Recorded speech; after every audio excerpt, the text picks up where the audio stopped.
Night fell over the camp like a slow suffocation. The smoke from the depot still hung in the air, drifting in lazy, poisonous ribbons. Every breath carried the faint sting of burned fuel, scorched wood, and charred metal. It was a smell that didn't fade quickly, the kind that clung to skin and memories with equal stubbornness. Inside our tent, no one pretended to rest. No one even pretended to try.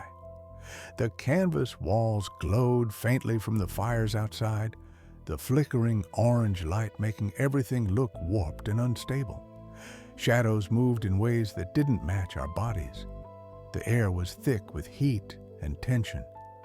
Harper sat on the crate again, head bowed, elbows on his knees. His rifle rested vertically between his arms like a cane he was too proud to lean on. His breathing was slow, deliberate, controlled, the way a man breathes when he's fighting panic behind the ribs. Cruz lay on his back, rosary clutched to his chest, eyes open. His lips moved silently. Not a prayer he repeated, a prayer he needed. Ellis cleaned his glasses again, though they were already spotless. Each swipe of the cloth grew sharper, more frantic, until he had to stop because his hands wouldn't stay steady anymore. Danny sat cross-legged on his cot, hands shaking around the Polaroid of his mother and sister. His eyes darted around the tent like every noise outside was a threat crawling closer. He looked younger than ever. And we'd already seen how young he could look. Price was in the corner, knife in one hand, whetstone in the other. Scrape, scrape, scrape. The rhythm was slow, steady, unnerving. And me? I sat with Mary's journal open on my lap, pen hovering over the page, unable to write. Because there were no words yet. Not for today, not for the fire, not for the screams, not for the look in Price's eyes when he confronted Hargrove, not for the silence that followed us back into this tent like an unwanted companion. No one knew how to start the night. No one wanted to. Finally, after what felt like hours of breathing and nothing but heat and dread, Harper spoke. "We get orders in the morning." His voice was calm. Too calm. Ellis looked up. Orders for what? Harper didn't answer immediately. He didn't need to. We all knew. The river, the supply line, the explosives, the scouts, the depot. The war wasn't going to let us walk away from any of that. Cruz turned on his side. "Is it another sweep?" Harper finally looked at him. "No," he said. "It'll be worse." The tent went quiet again. Even the jungle seemed to pause, listening. Danny wiped his nose with the back of his hand. "How do you know?" Harper leaned back against the canvas wall. "Because command won't allow today to happen again," he said softly. "The depot explosion made them look bad. Someone up top is furious. They'll throw men at anything that smells like a threat to make sure it doesn't happen twice." Ellis sighed. "So we're the patch on their bullet hole." "Something like that," Harper murmured. Price's scraping stopped. "Whatever they send us to do," he said, voice low, "we finish it." Cruz looked at him. "Even if it kills us?" Price didn't blink. "Especially if it kills them." Danny shuddered at the hardness in his voice. Harper raised a hand. "Price, don't start." "Start what?" Price snapped. "Telling the truth? Because the truth is, someone out there loaded explosives onto a boat, sailed it past the checkpoints, and blew up part of this base because we weren't allowed to stop it." "That wasn't our call," Harper shot back. "No," Price said, "and neither was the ambush that took Rivers, or the traps, or the scouts, or the last 6 men we lost this month. But we live with the fallout anyway." Ellis rubbed his temples. "Arguing doesn't fix anything." Price's eyes flashed. "Neither does staying quiet." The knife glinted in the firelight. Harper stood slowly, not aggressively, not angry, just steady. "Price," he said, "sit down." "No," Price said. "I'm not sitting down. I'm done sitting down. I'm done following orders that get people killed. I'm done pretending waiting is a strategy. I'm done." "Enough!" Harper's voice cracked like a whip. Everyone froze, even Price. Harper took a breath, steadying himself. "We're soldiers. We follow orders. That's how we survive." Price scoffed. "Survive? You seen us lately? We're ghosts wearing uniforms." "Price, look at Danny," Price said, pointing. "Look at Cruz. Look at Ellis. Look at me. None of us are surviving. We're just delaying the moment the jungle figures out how to take us." Cruz swallowed. Danny's eyes filled with tears. Ellis looked away. Even I felt something crack inside me. Price wasn't wrong, but that didn't mean he was right. Harper stepped closer, lowering his voice. "I get it," he said. "Believe me, I get it. But breaking apart now, that finishes the job the jungle started. We need each other, especially now." Price stared at him, really stared. Then he slowly, reluctantly sat down. No one spoke for a long time after that, not because we didn't have words, but because none of our words felt big enough anymore. Later, long after the shouting and the tension and the fire, Harper stepped outside the tent. He looked back at us once, then slipped into the darkness without a sound. Ellis eventually took his cot. Cruz fell asleep mid-prayer. Danny lay awake, eyes wide, until exhaustion finally dragged him under. Price stayed awake the longest, knife in his lap, eyes fixed on the tent flap. I sat watching him, waiting for him to move, to speak, to break. He didn't. He whispered, barely audible, "Tomorrow's going to be bad." I didn't tell him he was wrong, because he wasn't. I finally stepped outside for air. The camp was quieter now, too quiet. Ash drifted like slow snowflakes through the beams of the perimeter lights. Embers flickered in the air like fireflies that had forgotten how to glow properly. The wounded had been carried off. The flames were controlled but still smoldering, a reminder that the war knew how to reach inside the wire whenever it wanted. I wandered to the far edge of camp, near the supply crates, and leaned against a sandbag wall. The night was thick with heat and smoke. The jungle beyond the wire looked endless. I took out Mary's journal. The page glowed faintly in the moonlight. I wrote, "Tonight is the last quiet before something big. I can feel it. The others feel it too. The fire changed everything. The orders tomorrow will change even more." Then I hesitated. My hand shook. Not from fear, not exactly, from awareness, from certainty. I continued, "I don't know how many of us will make it through what's coming, but I do know this.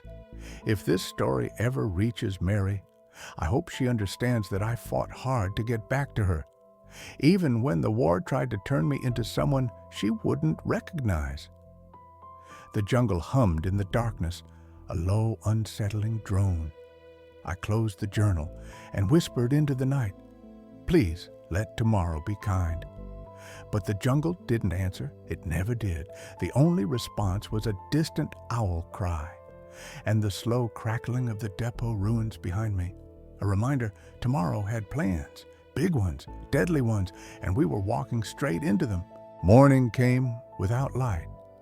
Thick clouds smothered the sky, turning the camp into a gray, muted world where even the sun didn't dare raise its voice. A quiet drizzle tapped on the tent canvas, soft and steady, like the world was whispering instead of speaking. Inside our tent, no one had slept. Price sat upright against the wall, eyes bloodshot, knife sheathed but within reach. Danny had curled into a tight ball and stayed that way all night, clutching the Polaroid like a rosary. Cruz woke up with his fingers still wrapped around his actual rosary, knuckles white. Ellis paced the dirt floor in tiny steps, trying to shake off the panic humming through his nerves. Harper sat on the crate again, hands clasped loosely between his knees, staring straight ahead at nothing. I lay awake most of the night, replaying the depot explosion in my head. The fire, the screams, the look on Price's face when he confronted Hargrove. The weight in Harper's voice when he'd said tomorrow's orders would be worse. And now, tomorrow had arrived. When the trumpet sounded the shift change, Harper stood. "We need to go," he said quietly. No one argued, no one blinked, no one breathed deeply. We filed out of the tent in slow, fragile movements, like a line of men whose bones felt too heavy to carry. The drizzle soaked into our uniforms. The mud stuck to our boots. The air felt cold against our skin despite the humidity. As we approached the debrief tent, I could feel it before I saw it.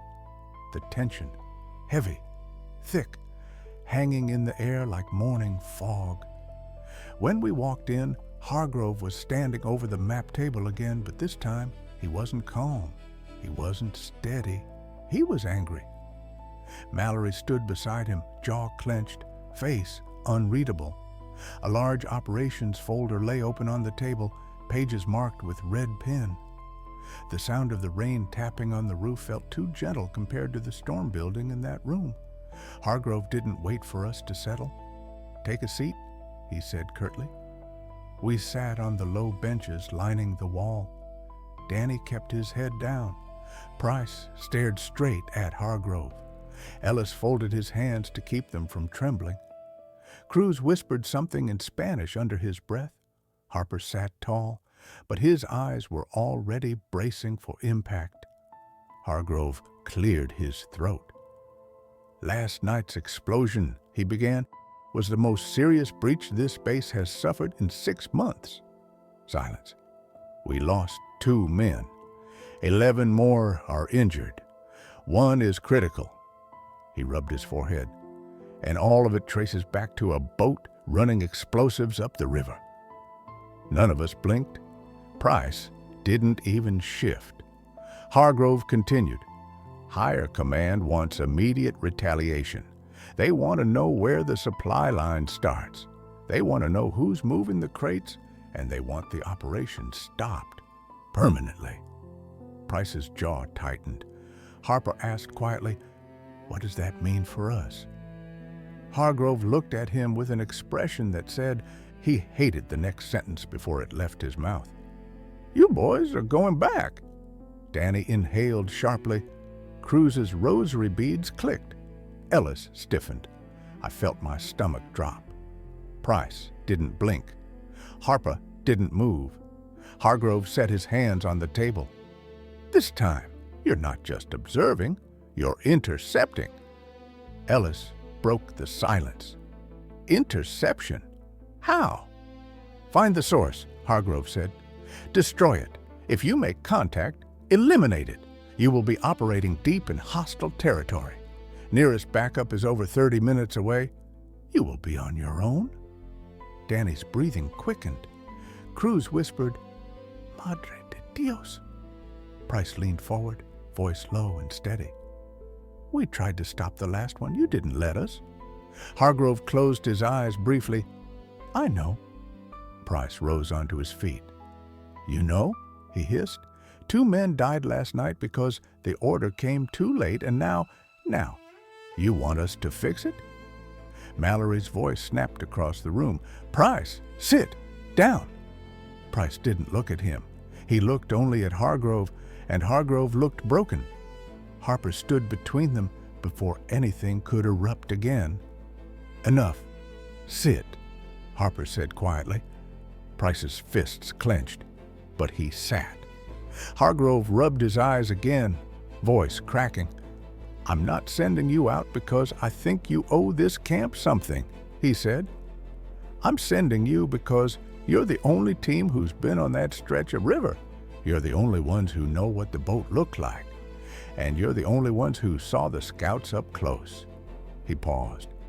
"And because command is afraid." That admission silenced the room. Harper swallowed. "Afraid of what?"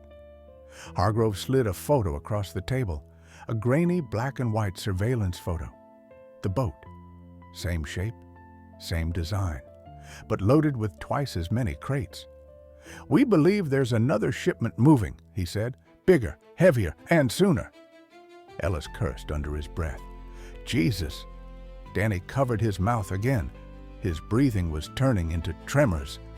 Cruz whispered rapidly into his rosary. Price's eyes burned with a cold fire. Harper sat slowly back down. "What's the timeline?" he asked. "Tonight," Hargrove said. The word hit the room like a hammer. "Tonight. Not tomorrow, not next patrol. Tonight." Danny squeezed his eyes shut. "We're not ready," he whispered. Cruz shook his head. "No one is ready for this." Price leaned forward, shoulders tight. "What's the objective?" Hargrove pulled a folded paper from the folder. "Intercept the shipment. Confirm the source up the river. Neutralize any scouts or runners. If you reach the staging ground, destroy the crates. Blow them up if you have to." Ellis looked horrified. "Sir, if we blow explosives in the jungle, we're dead." "That's why," Hargrove said quietly. "You do it carefully." Harper asked the question none of us wanted, answered. "What's our extraction plan?" Hargrove hesitated. Mallory stepped in. "There is none." Silence poisoned the room. Ellis froze. Cruz's jaw dropped. Danny shook his head violently. Price laughed once, short, bitter, humorless. Harper's voice was quiet, deadly calm. "We're walking into a hornet's nest with no backup?" Hargrove nodded. Cruz gasped. "So we're just supposed to survive?" "If you can," Mallory said. "What if we can't?" Danny asked, voice cracking. Mallory's face didn't move. "That's war." Price shot to his feet. "That's murder." Hargrove slammed his hand on the table. "You think I want this? You think I haven't argued? You think command gives a damn what I asked for? They want results. Results to show Washington. Results to keep funding. Results to prove this region is under control." He leaned forward, eyes raw. "And right now, you're the only men who can deliver those results." The weight of that landed like lead. Price sat back down slowly, like the strength had been drained from him. Harper looked at each of us, voice steady, but eyes full of fear. "This is it," he said. "This is the mission, the last stretch, the kind of operation they only send people on once." Cruz swallowed hard. "What are you saying?" Harper met my eyes first, then Ellis's, then Danny's, then Price's. "They expect us not to come back," Harper said softly. Danny broke. He covered his face and started sobbing, not loud, not frantic, just small broken sobs that shook his shoulders. Cruz moved immediately to his side, whispering soft words, placing the rosary between Danny's fingers. Ellis wiped his eyes with the heel of his palm, trying not to break. Price stared at the floor like he was trying to hold himself together by sheer force of will. Harper stepped forward, voice low. "Listen to me, all of you. We are not dying in that jungle, not on their timeline, not on their map, not for their damn report. We go in, we do what we can, and we come back. All of us." Danny sniffed. "Promise?" Harper held his gaze. "No," Harper said honestly. "I can't promise that, but I can promise we don't leave each other behind. Ever." Price nodded slowly. "That's enough." Hargrove folded the map. "You leave at dusk." He looked at each of us, not as a commander, as a man. "Come back," he whispered, "if you can." Back in the tent, we sat in silence for a long time. The rain tapping on the canvas roof felt like a countdown. Danny stared at the ground. Cruz prayed again. Ellis repacked his medic kit with trembling hands. Price sharpened his knife once, then stopped, as if suddenly realizing the edge didn't matter as much as what he was walking toward. Harper finally spoke. "We've been through hell," he said, "but this is different." He looked around the tent. "This is the one they'll write about," he said. "The one they'll send into reports and debriefs and intelligence papers. The mission no one volunteers for. He took a breath. But we're going, because if that shipment gets through, more men die. Price nodded. Cruz nodded. Ellis nodded. Danny nodded last, eyes wet. I pulled out Mary's journal. I wrote, "Tonight begins the mission that decides everything, not just survival, not just the war, us." Then I wrote the final line. If this is the last thing I ever write, let it be a promise that I didn't walk into the dark alone. The rain stopped around dusk, but the clouds didn't lift. They hovered low and swollen, turning the sky into a dark, heavy ceiling that felt inches above our heads. The humidity clung to our skin in sticky layers, making every breath taste like damp canvas and something metallic lingering in the air from the depot blast. Camp movement slowed, as if everyone could feel the weight of what was coming. Soldiers spoke in hushed voices. Radios crackled with clipped orders. Even the generator seemed quieter, humming instead of roaring. The jungle around us felt awake, like it knew. Inside our tent, the silence stretched long enough that the air itself felt brittle. Harper stood with his rifle slung across his chest and his helmet in his hands. He looked like a man carrying two wars, one outside, one inside. The muscles in his jaw kept flexing, like he was grinding down every fear before it could reach the surface. Cruz sat cross-legged on his cot, rosary coiled in his palm. His lips moved in soft, steady prayer, but this prayer didn't have rhythm. It had desperation. Ellis double-checked the morphine ampules, making sure none were cracked. His hands trembled just enough that he had to pause every few seconds and breathe. Danny sat still for once, Polaroid tucked safely inside his breast pocket. His fingers picked at a loose thread on his sleeve, and his eyes kept darting around the tent like he was afraid it would disappear if he blinked too long. Price stood near the entrance, rifle in one hand, knife strapped to his chest. He didn't shake, but he didn't blink much either. Me? I sat with Mary's journal in my hands, feeling every second pass like a heartbeat, counting toward something irreversible. Harper finally broke the silence. "We step off in 10 minutes. Cruz crossed himself. Danny exhaled shakily. Ellis nodded once. Price said nothing. Harper continued, his voice low but steady. "We stick to the river path until checkpoint red," he said, pointing toward the folded map on the crate. "Cross at the shallow bend. Move upriver until we find any sign of shipments or scouts. We don't engage unless we have no choice." Price muttered, "We'll have no choice." Harper ignored him. "If we find the staging site," he said, "we observe first. Then, if the opportunity's there, we disable and destroy the crates." Ellis let out a soft, bitter laugh. "Destroying explosives with no extraction plan. Perfect." Harper didn't argue. He didn't even look at him. "We move fast," he said. "We move quiet, and we move together." Danny swallowed hard. What if something happens to one of us?" Harper looked him in the eyes with a gentleness he rarely showed.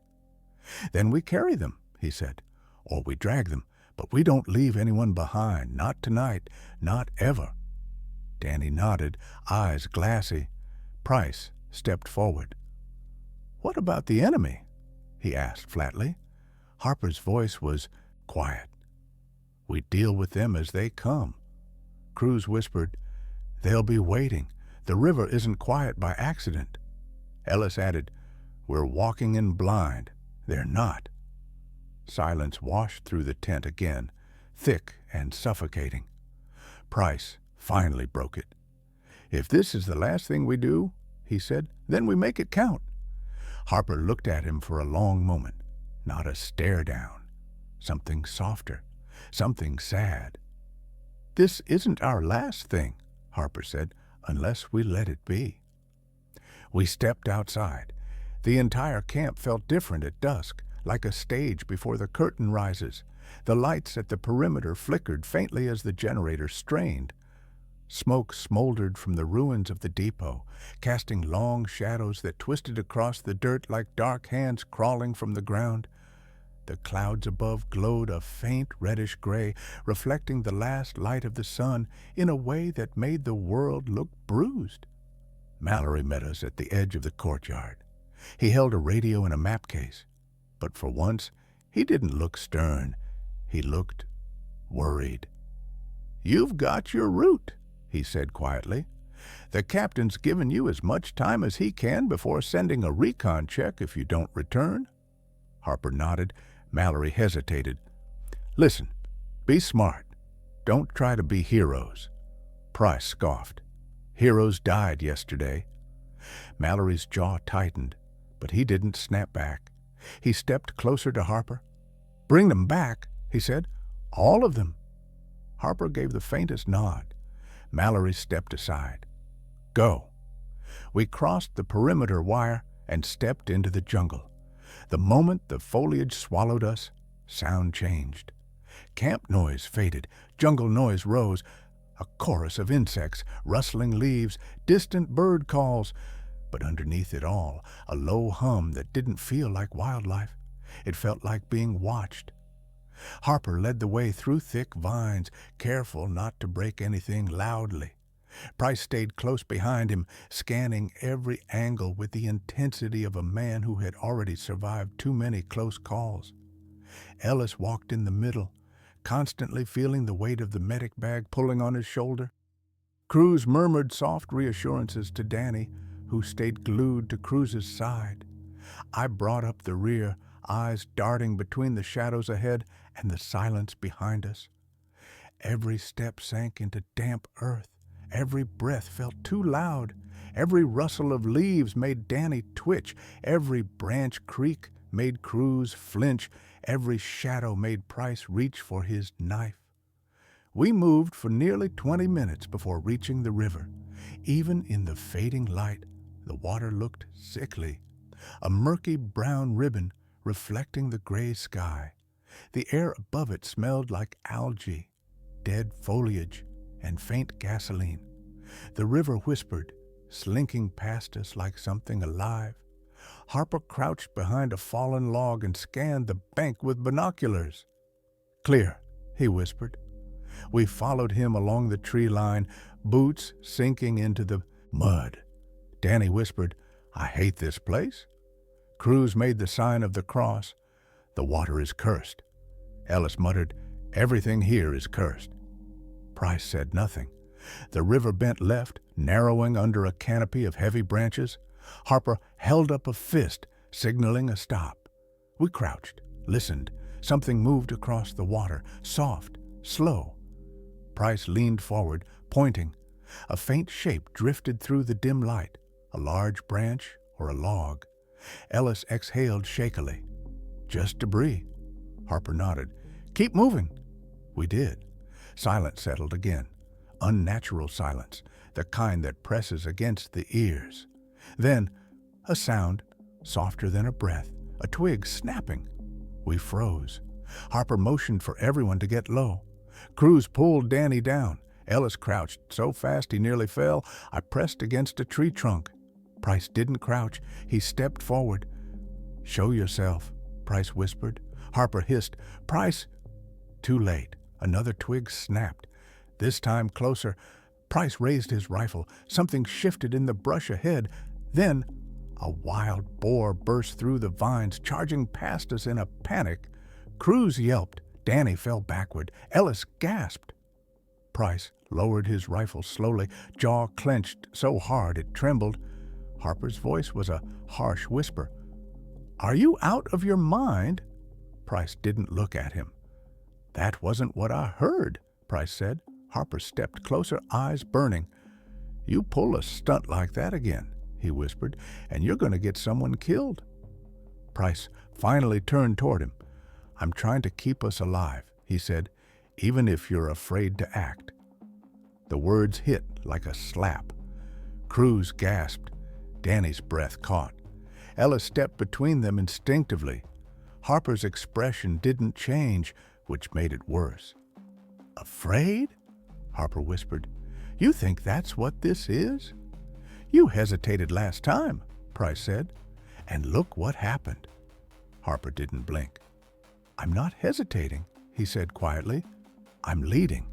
And that means thinking beyond the next trigger pull. Price opened his mouth, but Harper cut him off. You want to walk off on your own? Fine, but if you stay with us, you follow orders. Price stared at him for a long moment. Then he stepped back. Fine, he said. Orders. But the way he said it, it wasn't agreement. It was warning. We moved again. The sky grew darker, turning purple, then a deep, suffocating black. Harper switched to hand signals. The lantern Cruz carried was covered with cloth to limit its glow. Mud sucked at our boots.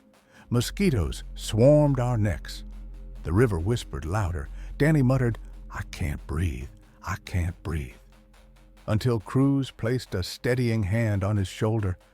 Ellis whispered, just focus on the man in front of you. Price whispered, focus on the threat. And I whispered nothing because the fear in my chest didn't have words. Finally, Harper held up a fist. We froze. Up ahead, through a gap in the trees, faint lantern light flickered. Voices, low, serious. Harper lowered slowly and motioned us forward. We crawled on our stomachs, mud coating our arms, branches scratching our faces. The jungle parted just enough to reveal a clearing, a small dock, a structure of wooden beams, a half-loaded boat. 4 VC soldiers, 3 crates, marked the same way. Price's breath tightened into a growl. Harper whispered, this is it. The staging ground, the river node, the source, the mission, our final descent. I closed my eyes for one moment, one breath, then wrote in Mary's journal later, dusk wasn't the end of the day. It was the end of who we were before tonight began.